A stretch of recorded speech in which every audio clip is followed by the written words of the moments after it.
Hi guys! Welcome back to our creepy trip across Japan. This time we're exploring the Kanto region and it will be split into two parts again because it's long. My daughter's on summer break now and I've lost track of time. I can't believe it's already been 3 weeks since my last upload. What's going on? Anyway, I'm up in Fukuoka visiting my family for Obon. Yes, it's one of the most famous and spooky holidays in Japan. For those of you who don't know, Obon is a traditional Japanese Buddhist holiday dedicated to honoring and welcoming the spirits of deceased ancestors. It typically takes place in mid-August, though exact dates vary by region, and is considered one of the most important family occasions in Japan. According to tradition, the spirits of ancestors return to the living world during Obon to visit their families. To guide them home, people light small fires or lanterns known as mukaebi at the beginning of the holiday. Throughout the period, people clean and decorate graves, offer flowers, incense, and food both at home altars called butsudang and cemeteries, and take part in community celebrations such as Bon Odori, which is a lively folk dance originally meant to entertain and welcome the spirits. On the final day, farewell fires or floating lanterns called okuribi are lit to guide the spirits back to the other world. While Obon has deep Buddhist roots, today it is observed more as a cultural and family tradition, and it is also one of the busiest travel times of the year here as people return to their hometowns to pay their respects. One of the funnest things that happens is that various TV programs air scary ghost stories, and I'm really looking forward to watching them with the kids. Not my youngest though, because she'll be traumatized. If you've ever watched any Japanese horror movies, you have a good idea of what these shows will be like. I cannot wait. And one last thing. I've added a paranormal clip at the very end, so don't miss it.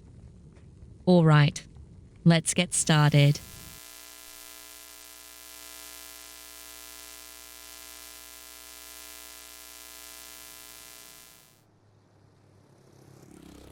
The Kanto region contains Japan's largest plain and is very densely populated. It consists of 7 prefectures: Tochigi, Gunma, Ibaraki, Saitama, Chiba, Tokyo, and Kanagawa. Let's look at these 7 prefectures briefly. Number 1. Tokyo. Tokyo is Japan's capital and the world's most populous metropolis. It is also one of Japan's 47 prefectures, consisting of 23 central city wards and multiple cities, towns, and villages west of the city center. The Izu and Ogasawara Islands are also part of Tokyo. It offers a seemingly unlimited choice of shopping, entertainment, culture, and dining to its visitors. The city's history can be appreciated in districts such as Asakusa and in many excellent museums, historic temples, and gardens. Contrary to common perception, Tokyo also offers a number of attractive green spaces in the city center and within relatively short train rides at its outskirts. Tokyo's huge and there are just too many places to talk about, so let me give you the top 5 destinations according to the website japanguide.com. 5th place, Tokyo Skytree. The Tokyo Skytree is a television broadcasting tower and landmark of Tokyo. With a height of 634 meters or 2,080 feet, it's the tallest structure in Japan and was the second tallest in the world at the time of its completion.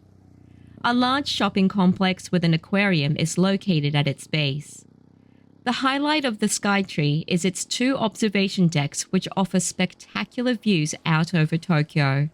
The 2 enclosed decks are located at heights of 350 and 450 meters or 1,150 and 1,480 feet respectively, making them the highest observation decks in Japan. 4th place, Tokyo Disneyland. This is pretty self-explanatory. Tokyo Disneyland opened in 1983 as the first Disney theme park outside of the United States. Modeled after Disneyland in California and the Magic Kingdom in Florida, Tokyo Disneyland is made up of 7 themed lands and features seasonal decorations and parades. Third place, Shibuya. Shibuya is one of the 23 city wards of Tokyo, but often refers to just the popular shopping and entertainment area found around Shibuya Station. In this regard, it's one of Tokyo's most colorful and busy districts, packed with clothing stores, restaurants, and nightclubs, serving swarms of visitors that come to the district every day. Shibuya is a center for youth fashion and culture, and its streets are the birthplace to many of Japan's fashion and entertainment trends. Numerous department stores and shopping malls can be found around the area, catering to all types of shoppers. Its most prominent landmark is the busy intersection in front of the station's Hachiko exit. The intersection is heavily decorated by neon advertisements and giant video screens and gets flooded by pedestrians each time the lights turn green, making it a popular photography spot. Second place, the Tokyo National Museum. The Tokyo National Museum is the oldest and largest of Japan's top-level national museums, which also include the Kyoto National Museum, the Nara National Museum, and the Kyushu National Museum. It was originally established in 1872. It features one of the largest and best collections of art and archaeological artifacts in Japan, made up of over 100,000 individual items, including nearly 100 national treasures. At any one time, about 4,000 different items from the permanent museum collection are on display. In addition, visiting temporary exhibitions are also held regularly. Good English information and audio guides are also available. The large museum complex is home to 6 separate buildings, each large enough to be considered a museum on its own, which specialize in different types of art and exhibitions. They include Japanese artwork from ancient times to the 19th century, including antique Buddhist statues, painted sliding doors, scrolls, ceramics, and maps, in addition to cultural items such as masks, costumes, armor, and weapons, among other historical artifacts. There are also Asian art and artifacts from China, Korea, Southeast Asia, and Central Asia, India, and Egypt. Finally, religious objects consisting mostly of small, intricate statues and copper relief images are also housed within the walls. In addition to the exhibition halls, the Tokyo National Museum also offers a Japanese-style garden and tea house open to the public in spring and autumn, located behind the main building, as well as multiple shops and cafes spread out around the grounds. Number 1. Tokyo Disney Sea.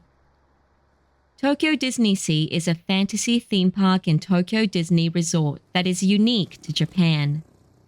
Inspired by the myths and legends of the sea, it's made up of 8 themed ports of call: Mediterranean Harbor, Mysterious Island, Mermaid Lagoon, Arabian Coast, Lost River Delta, Port Discovery, American Waterfront, and Fantasy Springs. While suitable for all ages, Tokyo Disney Sea was designed to specifically also appeal to a more grown-up audience. The park addresses the Japanese visitors' strong interest in good food by providing a wider selection of table service restaurants than Tokyo Disneyland. Number 2. Kanagawa. Kanagawa Prefecture is located just south of Tokyo. Its prefectural capital is Yokohama. Kanagawa is home to Kamakura and Hakone, 2 highly popular side trip destinations from Tokyo. Kamakura is a coastal town less than an hour south of Tokyo. The town became Japan's political center when Minamoto Yorimoto chose it as the seat for his new military government in the late 12th century. Today, Kamakura is a small city and a very popular tourist destination. Sometimes called the Kyoto of Eastern Japan, it offers numerous temples, shrines, and other historical monuments. In addition, its sand beaches attract large crowds during the summer. The Great Buddha of Kamakura is a bronze statue of Amida Buddha which stands on the ground of Kotokuin Temple. With a height of 11.4 meters, 37 feet, it has long been the second tallest bronze Buddha statue in Japan, surpassed only by the statue in Nara's Todaiji Temple and some recent creations. The statue was cast in 1252 and originally located inside a large temple hall. However, the temple buildings were destroyed multiple times by typhoons and a tsunami in the 14th and 15th centuries. So, since the late 15th century, the Buddha has been standing in the open air. Hakone is another popular destination in Kanagawa. Famous for hot springs, natural beauty, and the view across Lake Ashinoko of nearby Mount Fuji, it's one of the most popular destinations among Japanese and international tourists looking for a break from Tokyo. It has been one of Japan's most popular hot spring resorts for centuries. Today, more than a dozen springs provide hot water to the area's many bathhouses and ryokan. Many places open their baths not only to staying guests but also to daytime visitors. While staying guests can use the baths for free, daytime visitors can pay an admission fee of typically between 500 and 2,000 yen or $3.50 and $14. And finally, Yokohama. It's Japan's second largest city with a population of over 3 million and is located less than half an hour south of Tokyo by train. Towards the end of Edo period, 1603 to 1868, during which Japan maintained a policy of self-isolation, Yokohama's port was one of the first to open to foreign trade in 1859. Consequently, Yokohama quickly grew from a small fishing village into one of Japan's major cities. Until today, Yokohama remains popular among expats as one of the world's largest Chinatowns and preserves some former Western residences in the Yamate district. Number 3. Chiba. Chiba Prefecture is located east of Tokyo. Many foreign travelers visit Chiba because Narita Airport, one of Japan's busiest international airports, is located there. A large part of the prefecture is made up of the rural Boso Peninsula, which is a popular resort destination for Tokyoites. The Boso Peninsula is the large peninsula just east of Tokyo across Tokyo Bay. With its mountainous interior and many beaches along its shoreline, the area comes with a resort feel and is also popular for its flowers which start blooming as early as February. No more than 15 kilometers, about 9 miles away from Tokyo at its closest point, the Boso Peninsula is well connected to the city by train, bus, and expressway. The more rural southern tip offers natural and historic sights and scenic views as far as Mount Fuji on clear days, while the eastern coast faces the Pacific Ocean and has beaches popular among surfers. Number 4. Saitama. Saitama Prefecture is Tokyo's neighbor to the north. The former castle town of Kawagoe and the mountainous Chichibu region, known for its night festival held in December, are some of the prefecture's major tourist attractions. Chichibu is a city known for its impressive shrines and beautiful nature, including mountains with hiking opportunities. The town's biggest annual event is the Chichibu Night Festival, which takes place every December and is ranked among the top 3 festivals featuring floats alongside Kyoto's Gion Festival and the Takayama Festival. The forested mountains surrounding the town has for many centuries been an important center of mountain worship, with shrines existing today that continue these ancient traditions. Reached in just 90 minutes by train from central Tokyo, today Chichibu attracts many visitors who wish to escape from the hustle and bustle of the metropolis. Number 5. Gunma. Gunma is a landlocked prefecture in the Kanto region, famous for its many high-quality hot springs and beautiful mountains. Among Gunma's best-known hot spring resorts are Kusatsu Onsen and Manza Onsen, among many others. Kusatsu Onsen is one of Japan's most famous hot spring resorts and is blessed with large volumes of high-quality hot spring water said to cure every illness. Well known as a hot spring resort for many centuries, its fame was further boasted by German doctor Erwin von Baltz, who served at the imperial court in the late 1800s and recommended Kusatsu for its water's health benefits. I know I've got some German listeners out there, and I'm sorry if I mispronounced his name. It's situated at an altitude of 1,200 meters above sea level in the mountains and offers skiing in winter and hiking during the rest of the year to be enjoyed in combination with hot spring bathing. Manza Onsen is a hot spring resort town located 1,800 meters above sea level, high up on the slopes of Mount Shirane at the northwestern edge of the prefecture. Its highly acidic waters are obtained from Mount Shirane and are among the most sulfuric in all of Japan. They are known to provide various health benefits through improving metabolism and blood circulation. Manza Onsen has several hotels and ryokan with outstanding hot spring baths. In particular, the open-air baths are a treat with their excellent waters and tranquil setting. Guaranteed snow in the winter makes the town one of the best places near Tokyo to enjoy an outdoor bath in the snow. Number 6. Tochigi. Tochigi is a landlocked prefecture and is one of Japan's most popular tourist attractions. The city of Nikko is a town at the entrance of Nikko National Park, most famous for Toshogu Shrine, Japan's most lavishly decorated shrine, and the mausoleum of Tokugawa Ieyasu, the founder of the Tokugawa shogunate, which ruled Japan for over 250 years until 1868. Ieyasu is enshrined at Toshogu as the deity Tosho Daigongen, the great deity of the East Shining Light. Initially a relatively simple mausoleum, Toshogu was enlarged into the spectacular complex seen today by Ieyasu's grandson Iemitsu during the first half of the 17th century.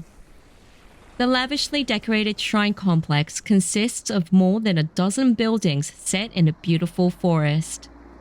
Countless wood carvings and large amounts of gold leaf were used to decorate the buildings in a way not seen elsewhere in Japan, where simplicity has been traditionally stressed in shrine architecture. Visitors may note that Toshogu contains both Shinto and Buddhist elements.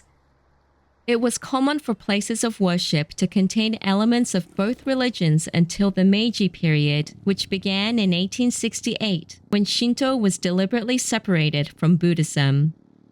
Across the country, Buddhist elements were removed from shrines and vice versa, but at Toshogu, the two religions were so intermingled that the separation was not carried out completely. Aside from this beautiful shrine, Nikko National Park also offers scenic, mountainous landscapes, lakes, waterfalls, hot springs, wild monkeys, and hiking trails. Number 6. Ibaraki. Ibaraki Prefecture is located northeast of Tokyo along the Pacific coast. Hidden away in the remote hills of the town of Daigo in northwestern Ibaraki is Fukuroda Falls, a 120-meter or 390-foot tall cascading waterfall regarded as one of the 3 most beautiful in Japan. While many visitors flock to the falls in early November to see them amongst peak autumn color foliage, they can be uniquely attractive in each season. Winter in particular can offer the rare chance to see the entire cascade frozen over between late December and mid-February in freezing conditions. Also in winter, November to January, colorful nightly illuminations of the falls are held, incorporating music. And then there's the Ushiku Daibutsu, or the Great Buddha of Ushiku in Ushiku City. One of the world's tallest Buddha statues, towering at a massive 120 meters or 390 feet. For comparison, Nara's Daibutsu in Todaiji Temple is only 15 meters, 50 feet high, and can fit in the palm of the Ushiku Daibutsu. Or how about this for a comparison? The Statue of Liberty is only 93 meters or 305 feet tall, and the tip of the torch she's holding in her raised arm barely reaches Ushikudaibutsu's shoulder. The bronze statue's height is symbolic of the 12 kinds of light that radiate from the Buddha and reach all in the world who recite his name as espoused by the true Pure Land sect of Japanese Buddhism. It's surrounded by a spacious park where over 100 cherry blossom trees bloom typically from early to mid-April. Other flowers in the park include pink moss, poppies, and cosmos. Alright, that's it for our quick tour around the 7 prefectures. Now, let's get into some of the famous haunted spots around these areas. Location 1. Aoyama Cemetery. Located in the heart of Tokyo's Minato Ward, Aoyama Cemetery is a massive graveyard known as one of the most prominent cemeteries in the city. Home to the graves of many famous figures, it stands as one of Tokyo's top public cemeteries. Many people have heard rumors that Aoyama Cemetery is haunted. It's been featured on TV in paranormal programs and is said to be the site of numerous chilling ghost stories and frightening experiences. It was established in 1872 in the Meiji era as a Shinto cemetery and became a public cemetery 2 years later in 1874. It's quite expansive in size and has over 120,000 graves. Though it may not be well known outside of Tokyo, it's actually also a popular hanami or cherry blossom viewing spot. In spring, it's bustling with people enjoying the sakura trees lining the paths. It holds countless mysterious stories that have accumulated over its 150-year history, and one particularly noteworthy aspect is the historical background of the land. It was once a site of executions. During the Edo period, many people met their end here. According to historical records, a number of those executed were actually innocent. Because of that tragic past, it's no wonder that strong emotions may still linger on the grounds. Reports of ghost sightings are most frequent between 7 p.m. and midnight. There are a few theories as to why. One suggests that during these hours, human senses become sharper. As the sun sets and our eyes become less reliable, our other senses heighten, picking up subtle changes we'd normally overlook. Another theory ties back to ancient beliefs. This time of day has long been referred to as a liminal hour, the boundary between light and darkness, the living and the dead. Across Japan, many haunted places see a spike in unusual activity during these twilight hours. When walking through the cemetery, you may occasionally hear a faint breeze rustling between the old gravestones. But strangely enough, that sound often feels different from any natural wind, as if it's something else entirely. It's often in these small, inexplicable moments that truly strange events begin to unfold. Within the vast grounds of Aoyama Cemetery, there are 3 specific locations where paranormal phenomena are most frequently reported. 1. The stone staircase area. This section features a series of old stone steps and is said to be the site of strange occurrences, especially around dusk. One particular story tells of a man who was climbing up the steps when he suddenly began to hear footsteps from behind, as if someone was following him. He turned around, but no one was there. The sound would stop whenever he stopped walking and would start again the moment he resumed moving. There was also something unique about the rhythm of the steps. It wasn't random, but deliberate, almost ritualistic. When he dug into the history of the staircase, he discovered a sad story. During the Meiji era, a young woman used to visit the spot daily after bidding farewell to her beloved. It's said that she waited for his return until the end of her days. Perhaps the echoing footsteps are the lingering traces of her devotion, still walking the same path even now. 2. The Cherry Blossom Path. This path is lined with sakura trees, and when it's in full bloom, there have been multiple sightings of a woman in a kimono walking beneath the petals at night. Witnesses say she moves gracefully as if dancing with the falling petals.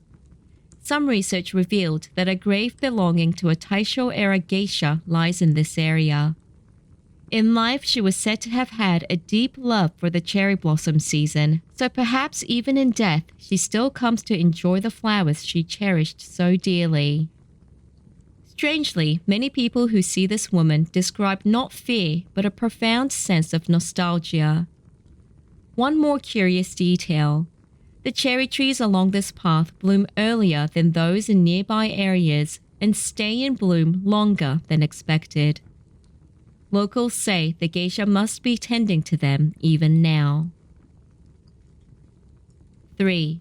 The Pond Plaza. This area features a quiet open space near a pond and is known for reports of hearing children's voices during rainy days. Old records revealed that the area was once a playground for children in the Meiji era. On rainy days when adults rarely came to visit the graves, the kids would play freely here. For them, rainy days were a special time, a chance to run around and laugh without restriction. It seems those joyful memories are still etched into the space, echoing across time. What all these places have in common is that the phenomena reported are deeply tied to the history and memory of the land itself.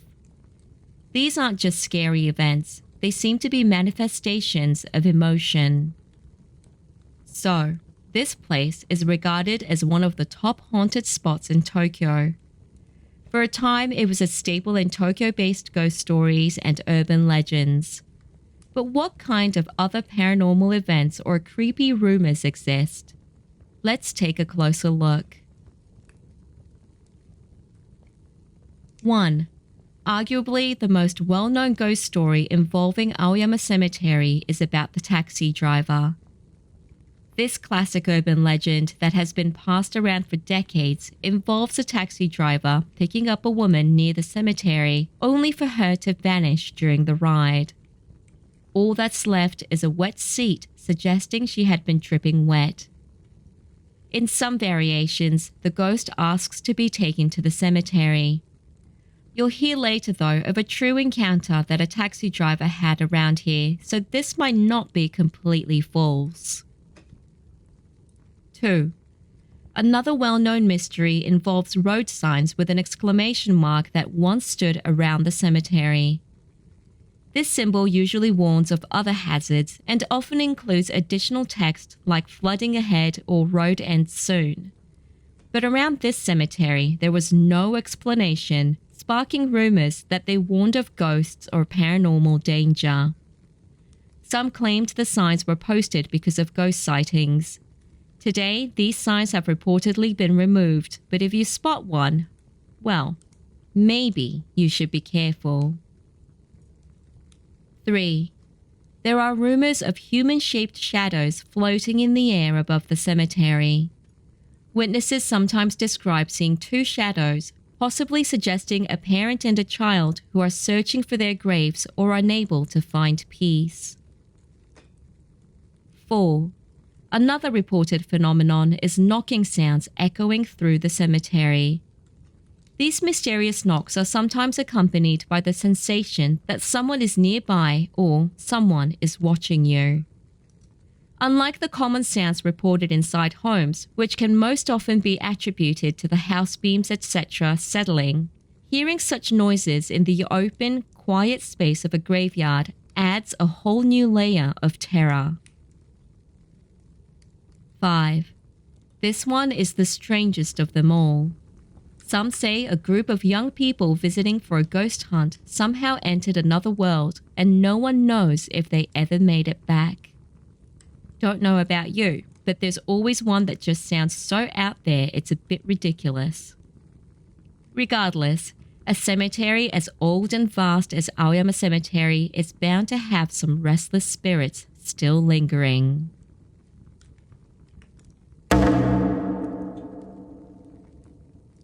The most frequently cited spirit at Aoyama Cemetery is that of a woman in a white funeral kimono. According to a local elder I spoke with, this woman is believed to have died a tragic and untimely death in the early Meiji era. What's particularly notable is the remarkable consistency in the testimonies of those who've seen her. Rather than fear, many witnesses say they were overwhelmed by a deep sense of sorrow.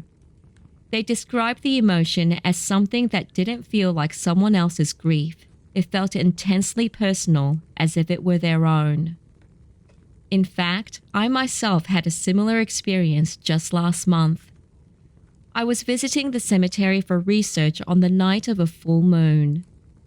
As I walked between the moonlit gravestones, I spotted a white figure about 10 meters, 30 feet or so ahead. At first I assumed it was another visitor, but as I looked more closely, I realized she had no feet touching the ground. When she noticed me, she made a subtle nod, almost like a polite bow. Then she slowly faded away like mist dissolving into the night. Strangely, I didn't feel afraid at all.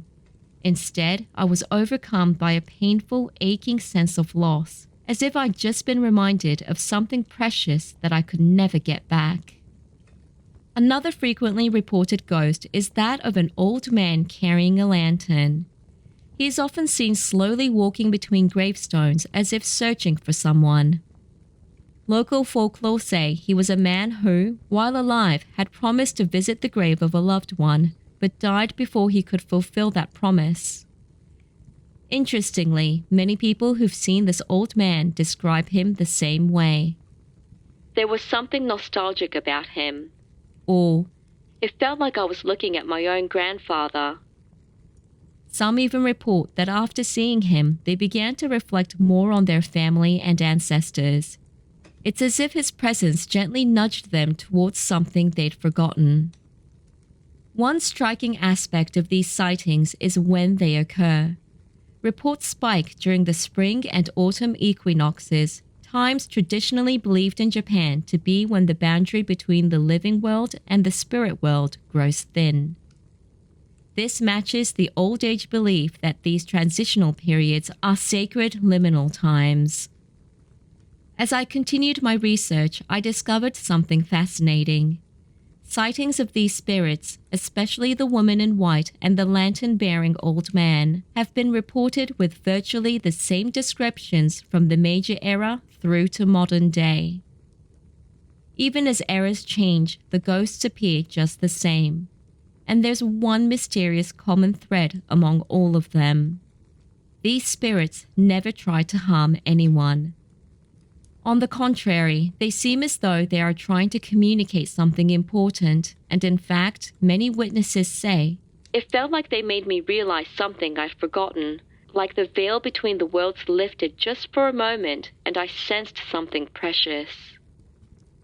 Perhaps the ghosts of Aoyama Cemetery aren't just eerie apparitions, but bridges between the past and present, trying to remind us of something lost in time.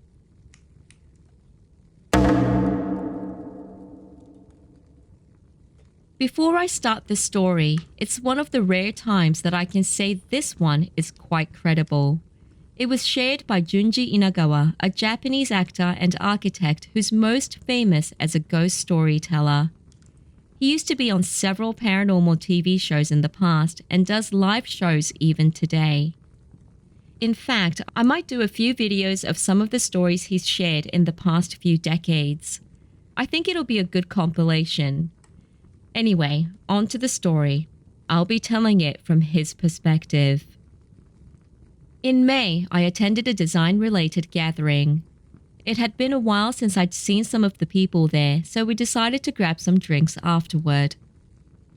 We started drinking in Harajuku, went to a second and then a third place, and eventually ended up at a bar in Nishi-Azabu.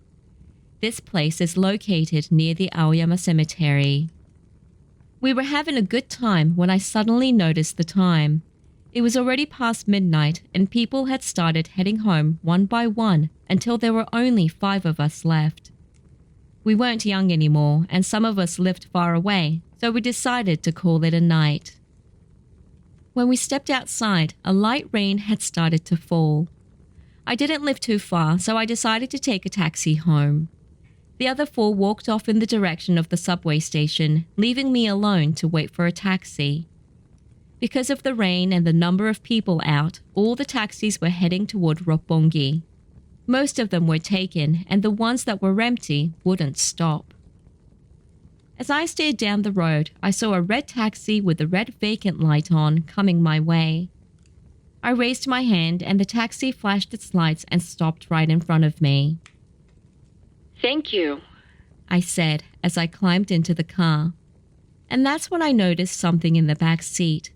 It looked like a bundle of incense sticks, about 15 to 16 centimeters long, scattered on the seat. But in fact, it was a bundle of human hair. I said to the driver, What is this?" He responded, then got out of the car, opened the rear door and looked inside. I suggested that maybe the previous passenger left it behind, but he said that that wasn't the case. He had dropped someone off at Aoyama Funeral Hall earlier, then had taken a nap in the cemetery afterward. He looked up at me and a look of recognition came across it. He said, "Wait, are you Junji Inagawa?" I was surprised he recognized me, and well, once someone recognizes you like that, you can't exactly say no. The driver pulled out a convenience store plastic bag from the boot, carefully picked up the bundle of hair and placed it inside. He then put the bag back into the boot and returned to the driver's seat. Once he sat down, I told him to just go straight ahead and the taxi started moving. Maybe it was because I was tipsy, but I struck up a conversation. "I didn't think the Aoyama Funeral Hall was still open this late. Oh, by the way, I'm headed to Nakano. Can you take Yamata Street and then turn left onto Waseda Street? I'll guide you the rest of the way once we're close." Waseda Street in Nakano? Something about the way he said that felt off. I asked him if there was a problem. Maybe there was a roadblock? "No, it's not that. It just reminded me of something." And the driver began to tell his story. "It was just like tonight, raining lightly and around the same time maybe. I had just dropped off a customer and was driving back along Waseda Street. You know the split in the road near Nakano? If you turn right, you're on Yamata Street, and if you turn left, it leads you to a row of temples and the Ochiai Funeral Hall? Well, there was a signboard reading, 'Funeral for the Takeda family,' and a woman in funeral attire was standing nearby. So I pulled over and opened the door, and she got in. Right away, I noticed a burning smell, like something was scorched. I figured it was because she'd just come from a cremation ceremony. So anyway, she asked me to take her to West Shinjuku. It wasn't far. I started up the meter and began driving. She then told me to turn left, so I did. And then she told me to stop after a short while, so I did. She paid the fare and got out. I was sitting in the car filling out my records when I happened to look up. She was walking toward a house that looked like it had been burnt down in a fire. Wondering where she was going, I continued to observe her, and she eventually went in. Since she was dressed all in black, she just blended into the dark and eventually vanished into the shadows. It was really late and rainy. The house was clearly not livable, so what was she doing? The street was empty, and there was absolutely zero traffic, so figuring she might come back, I decided to wait for her for a bit. But she never did. I eventually got creeped out and drove off. But you know, something else strange happened before that too. I used to share this taxi with another driver. We took turns, and one day he came up to me and asked whether I'd experienced anything weird while driving. I told him I hadn't, and he just said, "I see," and walked off. Then, 2 days later, he came back from a late-night shift, sweating bullets and pale as a ghost. He told me he couldn't drive this car anymore and left, and shortly after, he quit the company altogether. So, is something attached to this car? Or am I the one that's possessed? He asked me those questions, but I had no idea. But I did say that if anything was possessed, it was probably the car itself. We continued to talk, and before I knew it, we turned onto Waseda Street. It was late and the road was quiet. No one was out, and only a couple of cars were on the road. The headlights cut through the dark, wet street, and suddenly, the driver hit the brakes hard and I lurched forward. As I sat back upright in surprise, I felt something brush against my right arm, and at the same time, a sensation like hair brushing from my right shoulder up to my neck. A chill ran down my spine. The driver, pale as a sheet, asked, Are you okay? Yeah, I'm fine. Did you just say stop here? No, I didn't say anything. The driver's face turned even paler. He said, There's something else in this car, isn't there? Even I felt unsettled now. I glanced out the window into the darkness and I saw we had stopped right outside a funeral home. It was the exact place the driver had told me about earlier. I broke out in a cold sweat. My house wasn't far now, so I guided him the rest of the way. When we were there, I paid the fare and got out. I had to cross the street to get to my place, and as I did so, I couldn't help but look back. The taxi was still parked there, and the driver sat in silence, gripping the wheel, staring straight ahead. I knew instinctively that something inexplicable happened, and I stood and watched until it slowly started to drive off. And that's when I saw it. A head full of long black hair swaying back and forth in the rear window. Something was definitely in the car, and it was sitting right next to me.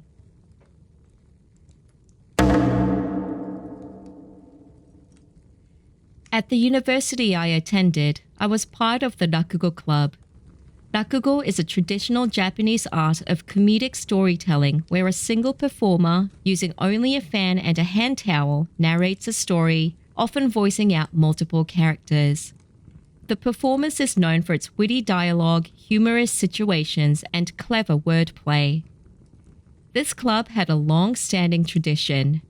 Every summer, we would hold a test of courage or kimodameshi excursion at Aoyama Cemetery, one of the most haunted spots in Tokyo. Despite being in the heart of the city, its vast grounds and eerie silence give it an unsettling atmosphere, even during the day. We made it a point to visit at night, hoping to get a real taste of fear. That year, as usual, my clubmates and I spent the day preparing, waiting for it to get dark. The route was straightforward. Enter from the front gate, pass several marked checkpoints deep in the cemetery, and return. Among us was one member known for having spiritual sensitivity. He was a gregarious guy, but on this day, he was unusually serious. He kept saying that he might feel something that night. I didn't take his words too seriously at first, but his demeanor was undeniably different, and that alone made me a bit more tense than usual. At 9 p.m., we began. We paired off and entered the cemetery in turns. I was partnered with the spiritually sensitive friend. As he silently scanned our surroundings, I felt my own posture stiffen involuntarily. The cemetery was darker than I had imagined.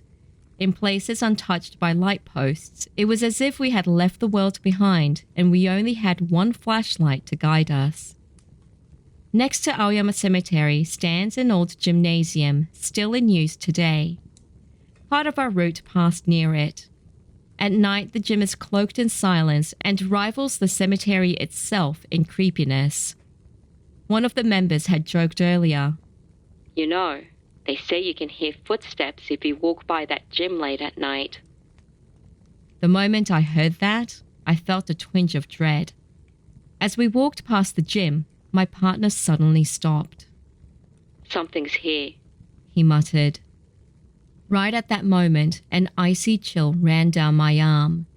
When I turned around, I felt a distant tug like someone grabbed my arm from behind, but no one was there.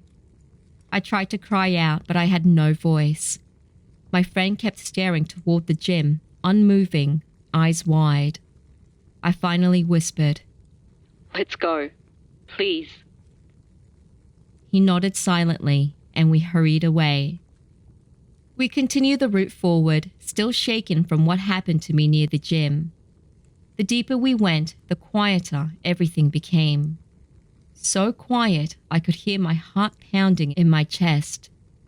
Several times, I felt like someone was behind us, but every time I turned around, the path was empty.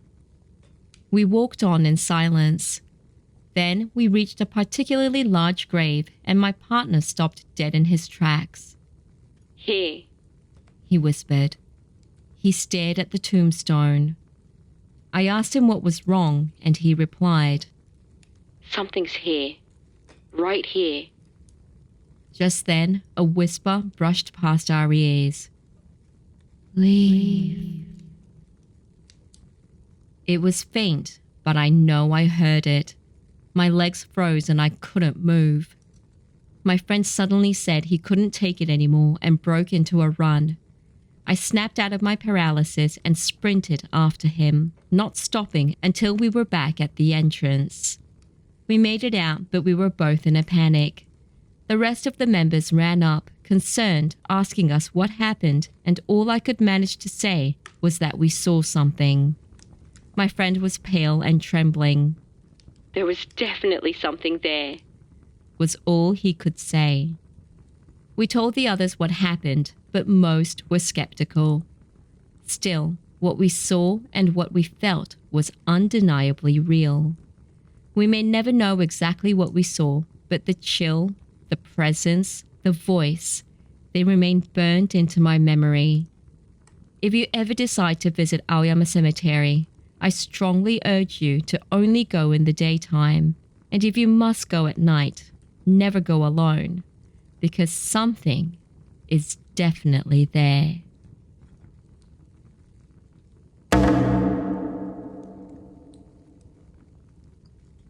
This happened over 20 years ago when I used to work near Aoyama Cemetery.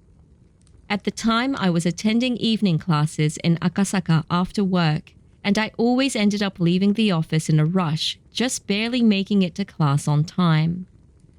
One day, a colleague who saw me rushing told me that passing through the cemetery was a shortcut. I'd gone through it once before, so even though it was nearing autumn and the days were getting shorter, I figured I'd be fine and decided to take her advice. The next day, I ended up having to stay at work even later than usual, and by the time I got to the cemetery, the sun had already begun to set. And I wasn't even halfway through the cemetery when it was completely dark. I started to panic and almost broke into a run, but the thought of running through a deserted cemetery was even more terrifying, so I forced myself to walk quickly and steadily. The path felt unbelievably long. No matter how much I walked, the distance and scenery didn't change. Everything felt off, as if time and space weren't in sync. Just as fear began to completely envelop me, I caught a sight of a woman visiting a grave on my left, in the middle of the cemetery where there was otherwise not a single soul. Seeing her brought me a sense of relief. She was a petite, middle-aged woman with shoulder-length, loosely permed hair. She wore a long-sleeved or three-quarter-sleeve summer sweater and was crouching down, her hands pressed together in prayer. It felt a bit odd for someone to be visiting a grave at such a late hour and out of season, but I was just glad to know I wasn't alone. I kept walking, desperate to get out of the cemetery as fast as I could, but no matter how much I walked, I didn't seem to make any progress. The woman praying at the grave remained in the same spot relative to me. I couldn't catch up to her or pass her, as if I were walking on a treadmill machine. Even though I felt like I'd walked 5, maybe 10 minutes, the distance between us never changed. She stayed completely still, hands together, face down. Time continued to pass. I know the cemetery is big, but this just didn't make sense. I was terrified, but I tried to think positively. The presence of this woman brought me enough courage to keep going, so even if she was a ghost, she helped me, so I should be thankful. I forced myself to keep walking and finally reached the point where I was side by side with her. And then I passed her. She was still in the exact same position. Relieved but now also curious, I wondered, if she was real, why had she stayed in that position for so long, not moving a single muscle? I really wanted to turn around and take another look at her, but the thought of what might happen if I did was too scary. I reminded myself not to doubt the presence that had given me comfort and pressed on toward the exit near Johoku High School. Once I reached that point, I should have been surrounded by students heading home and I wouldn't be alone anymore. But there wasn't a single person around. The school building was completely dark and silent. Not a trace of life. The long stretch of white wall continued ahead, and I was still stuck in what felt like an endless, eerie space until I finally emerged onto the main road. It was an experience so terrifying that I swore never to take that path again unless absolutely necessary. The next day, I told my colleague about what had happened. She laughed, saying, Oh yeah, that path's famous for ghost sightings when people go for kimodameshi.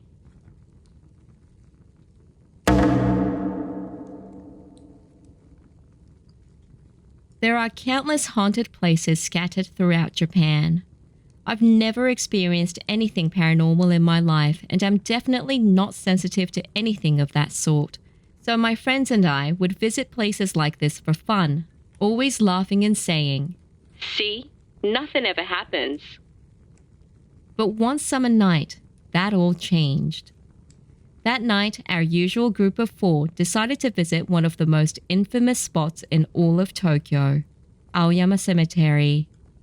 This place has long been associated with ghost stories and eerie experiences. In fact, it's so notorious that even a paranormal incident reportedly occurred there during a TV shoot. There's a road that cuts through the cemetery, and many taxi drivers passing through have had inexplicable experiences. At one point, a sign was even erected along that road that loosely translates to, Anything could happen here.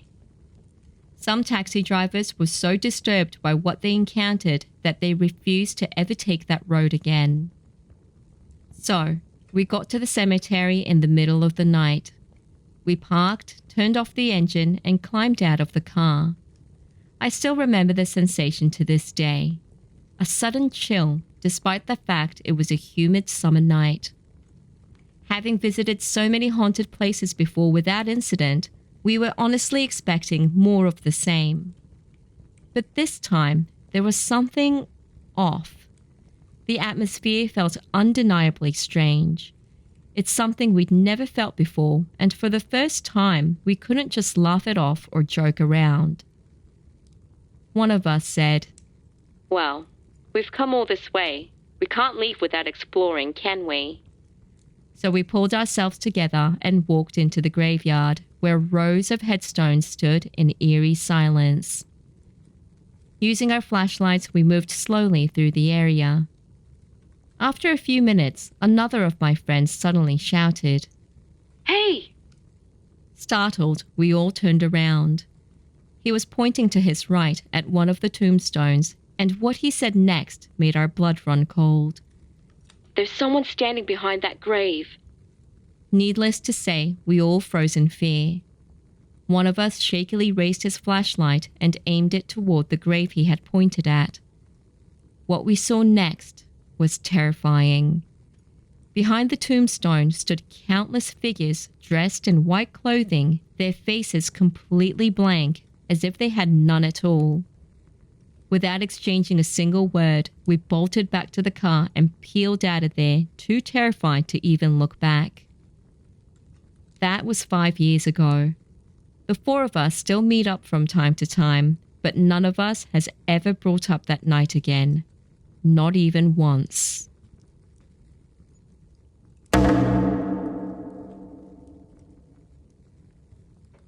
Location 2. Tama Cemetery, Tokyo Prefecture. Alongside Aoyama Cemetery, Tama Cemetery is another well-known cemetery in the Tokyo area. And once again, it's a well-known haunted location. It's Japan's first park-style cemetery and served as a model for other ones nationwide. At 128 hectares, equivalent to 27 Tokyo domes, it's the largest metropolitan cemetery in Tokyo. It opened in 1923, just before the Great Kanto earthquake. Due to its distance from central Tokyo at the time, it wasn't heavily used when it first opened. However, in 1934, the burial of Marshal Admiral Togo Heihachiro, a naval hero in the cemetery's honorary section, brought significant attention to the site, and after that, the number of users increased dramatically. Because of its proximity to the Chofu airfield, Tama Cemetery also has ties to World War II. In the latter part of the Pacific War, the grounds were used to hide and repair fighter planes. Even today, bullet markings from aerial strafing remain on some of the surrounding structures. As you can see, it has a long and rich history.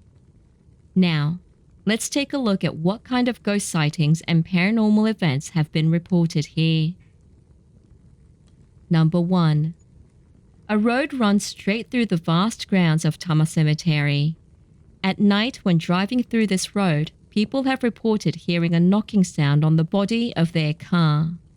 It's a common rumor in haunted places. Perhaps a wandering spirit is trying to hitch a ride and taps on the car or the windows to get in. Number 2. There's a bus stop located on the road that passes through the cemetery, used by visitors to the graves. According to the rumor, even after the last bus has long gone, a woman is often seen waiting at the stop, and when someone approaches her, she disappears. Number 3. Within the cemetery, there is a section for unclaimed or abandoned graves. It's said that spirits who cannot rest in peace continue to wander this area. Though the cemetery is well maintained and widely respected, the unclaimed graves may carry a different kind of burden. Perhaps these souls, without anyone to remember them, still linger, unable to move on.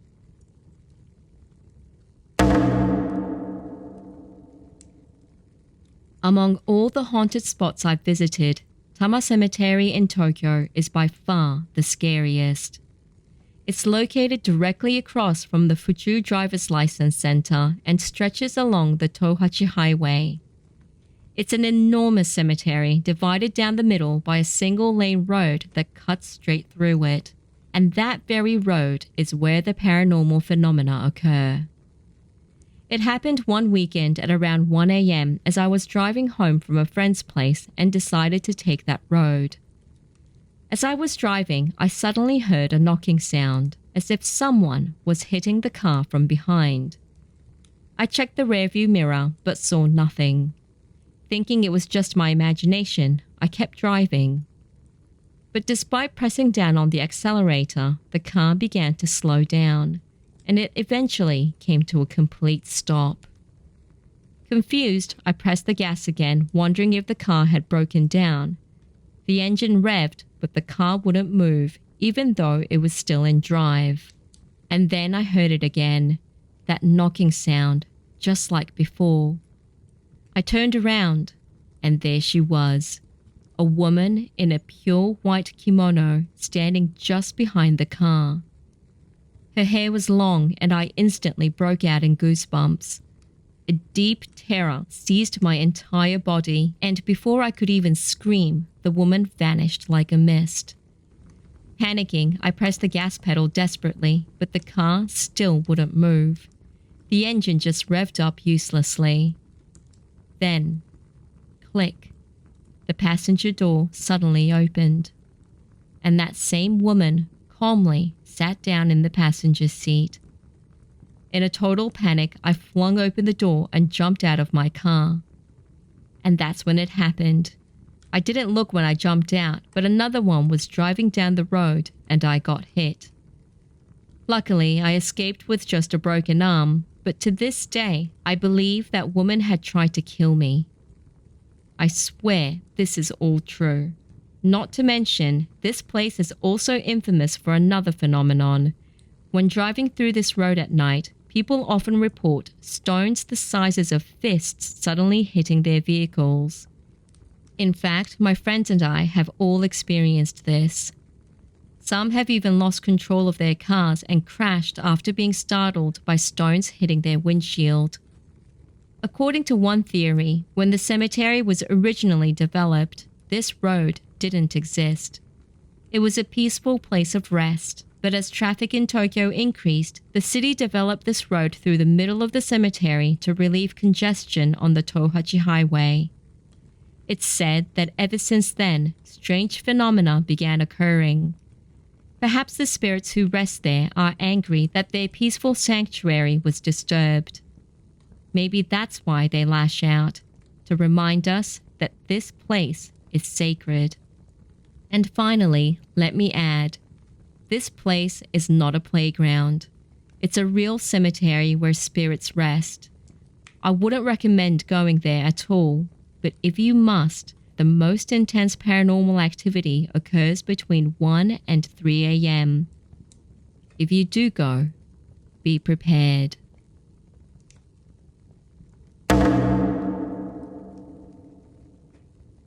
This is a true story about a frightening experience I had around mid-October 2021.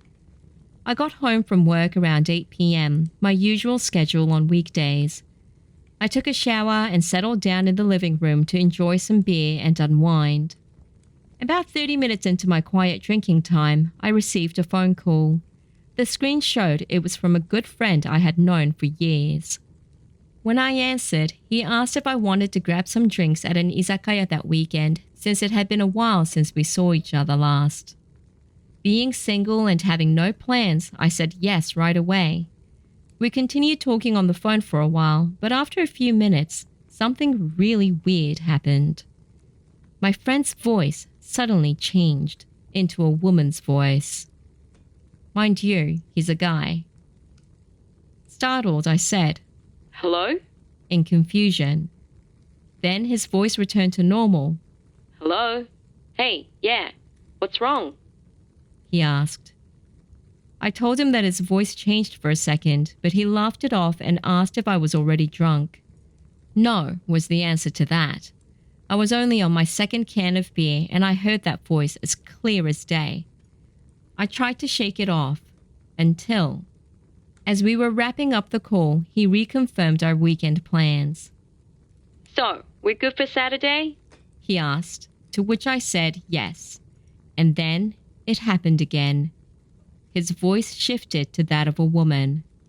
In a strained, painful tone, the woman's voice said, I'll be waiting at Tama Cemetery, 1 a.m. Saturday.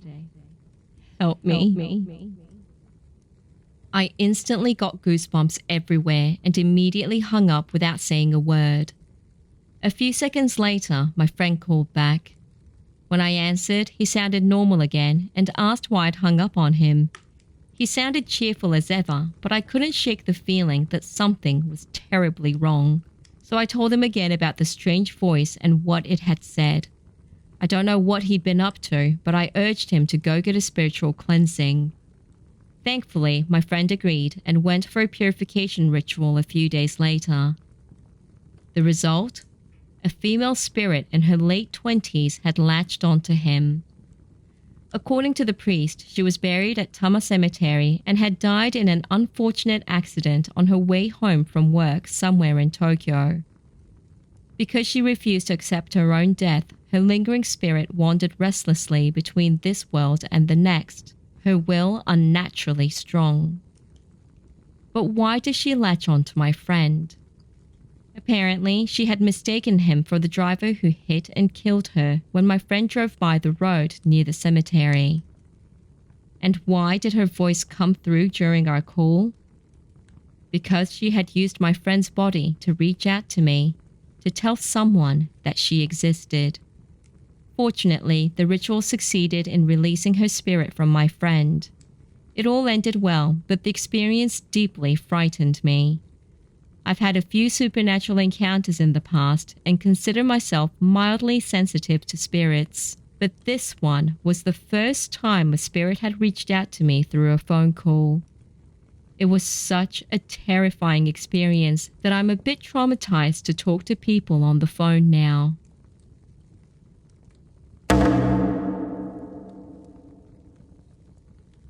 This has nothing to do with the paranormal, guys, but holy shit, it's a gross one, so if you're eating right now, have a vivid imagination, and a bit weak in the stomach, might be good to skip this one. It's a bit funny too, though. Here it goes. This happened on a hot summer night about 20 years ago. I was a high school student enjoying my summer break.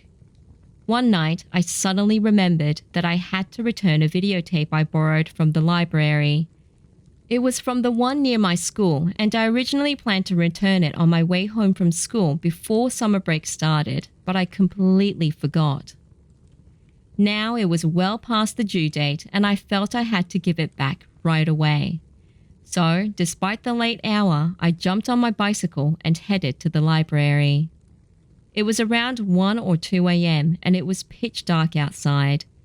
Even the familiar route I took to school felt eerie in the middle of the night. I was definitely a bit scared. Eventually, I reached a fork in the road. I had two choices: continue straight along the main road, the Tohachi Road, or take the sloped path that cut through Tama Cemetery, one of the largest cemeteries in Japan that was filled with endless rows of graves. Given the situation, I obviously didn't want to choose the cemetery, but since I usually use that route and it was quicker, it didn't take me long to decide to take that familiar road. When I arrived at the cemetery entrance, an overwhelming darkness stretched out before me. It looked totally different from the daytime. The sign at the entrance saying, "Please do not abandon kittens here, crows will kill them," added to the unsettling atmosphere. But turning back now felt like more of a hassle. So, to calm my nerves, I put on my earphones and started listening to hip-hop as I pedaled forward. Along the way, street signs sticking out of the ground looked like human figures, and the brief silence between songs gave me chills. But I kept pushing forward through the sea of graves, humming along to the music or thinking things like, "I'll have some milk tea when I get home," to distract myself. I was only about halfway through the cemetery when it happened. A sudden, shooting pain in my stomach. I needed to take a shit. Badly. I really didn't want to go to the public toilet here, but there was no way I was going to make it to the convenience store after getting out of the cemetery. I knew it was going to be a runny one, and this was an emergency. I had no choice but to stop my bike and head toward the public restroom at the cemetery's intersection. Still wearing my headphones, I got off my bike and started walking toward the toilet. That's when a foul smell hit my nose. "Well, public toilets always smell," I thought, trying not to overthink it. But there was something off about this particular smell. It had a kind of sinister intensity. I stepped closer, one cautious step at a time. Then I reached the entrance, and what I saw inside left me speechless. The mirror was defaced with red spray paint that said things like, "Eradicate the stench," Deodorize. Scrawled angrily. And the sinks and floors were littered with small black pellets scattered everywhere. Though I was frozen in disbelief, the pressure in my gut wouldn't wait. Hesitantly, I made my way toward the stall. On the door of the stall, in the same red spray paint, were the large words, Kill the stench. I was at my limit, not just of fear, but physically too. I turned my face away from the graffiti and opened the door. Instantly, the foul smell intensified tenfold. Holding my nose so hard it nearly came off, I turned my face forward again, and what I saw made my stomach turn. Inside the toilet bowl was an unflushed pile of excrement, and those same black pellets were scattered around it. I was on the brink of vomiting and in utter despair when the familiar lyrics of the hip-hop song in my ear managed to pull me back to reality. I bolted from the toilet. Jumping back onto my bike, I raced out of the cemetery and finally used the restroom at the nearest convenience store. I returned the video as planned and took a different route home. I still can't make sense of what happened that night. As for those black pellets, I later realized they were almost certainly seidogan, a traditional Japanese stomach medicine known for its strong, distinct odor. At the time, I was too panicked to recognize the smell, but later, when I took seidogan for a stomach ache, the exact same odor came rushing back and reminded me of that terrifying night. If I had to come up with some kind of explanation, it's that maybe someone had used the toilet, been so disgusted by their own shit, and in desperation dumped seidogan everywhere. Still, that doesn't explain why they didn't just flush or why they vandalized the place with spray paint. Maybe it was the work of someone obsessed with the concept of smell whose fixation eventually drove them mad. But who knows?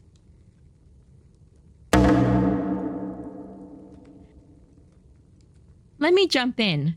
I actually know seidogan and how it smells because my dad used to take it from time to time.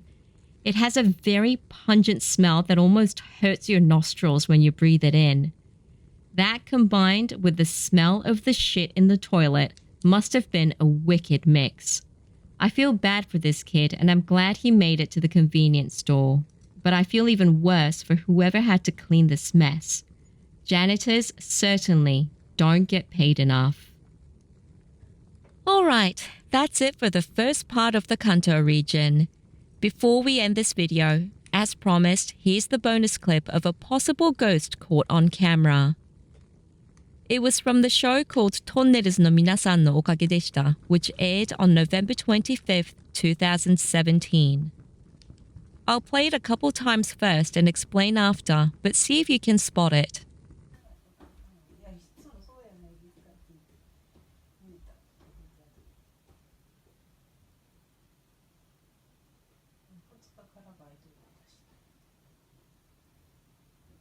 Did you see it? Hint. Watch the right edge of the screen.